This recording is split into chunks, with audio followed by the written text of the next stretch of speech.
दुर्योधन ने क्यों दिखाई 3 उंगलियां? महाभारत का युद्ध खत्म हो चुका था।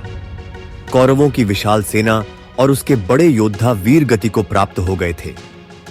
दुर्योधन गदा युद्ध में भीम के प्रहार से बुरी तरह घायल झील के किनारे अपनी अंतिम घड़ियां गिन रहा था।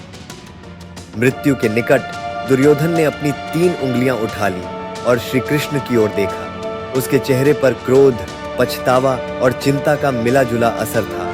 यह इशारा मात्र नहीं, बल्कि उसकी आत्मा के गहरे द्वंद्व की अभिव्यक्ति थी। श्री कृष्ण मुस्कुराते हुए बोले, दुर्योधन, हमें पता है कि तुम अपनी 3 सबसे बड़ी गलतियों पर शोक जता रहे हो। दुर्योधन की पहली उंगली सीधी करते हुए श्री कृष्ण बोले, जब मैंने तुम्हें और अर्जुन को चुनाव का अवसर दिया, तुमने नारायण सेना को चुना, मुझे नहीं। तुम्हें लगा कि युद्ध सिर्फ ताकत से जीता जाता है, लेकिन तुम भूल गए कि असली शक्ति ज्ञान और धर्म में है।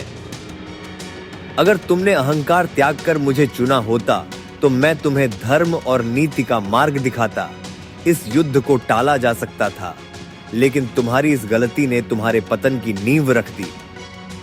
दूसरी उंगली सीधी करते हुए श्री कृष्ण बोले, तुम्हारी माता गांधारी ने तुम्हें वज्र समान शरीर देने का प्रयास किया, लेकिन तुम्हारी अपनी झूठी लज्जा और अहंकार के कारण तुमने खुद को वस्त्र से ढक लिया। तुम महान योद्धा थे, परंतु अवसर को पहचान कर सही निर्णय लेने में असफल हुए। तुम्हारी यह भूल तुम्हारे अंत का दूसरा कारण बनी। आखिरी उंगली सीधी करते हुए श्री कृष्ण ने कहा, तुम हमेशा सही समय पर सही निर्णय लेने में देर करते रहे। युद्ध के शुरुआती दिनों में तुम्हें नेतृत्व करना चाहिए था, लेकिन तुमने इसे टाल दिया। तुम्हारा दूसरों पर निर्भर रहना और निर्णायक स्थिति में देरी तुम्हारी हार की तीसरी बड़ी वजह थी। इन 3 भूलों ने दुर्योधन को पराजय की ओर धकेला। मृत्यु से पहले वह अपने कर्मों का विश्लेषण करता है और मानता है, मैंने जीवन भर अहंकार में सही अवसरों को खो दिया। उसकी यह यात्रा मानवता को यह संदेश देती है कि धर्म से विमुख होकर जीवन में शांति और सफलता संभव नहीं।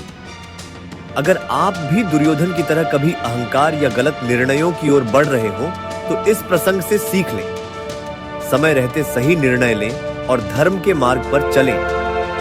महाभारत की कहानियों से प्रेरणा लें और इन्हें दूसरों तक पहुंचाने के लिए इस वीडियो को शेयर करें।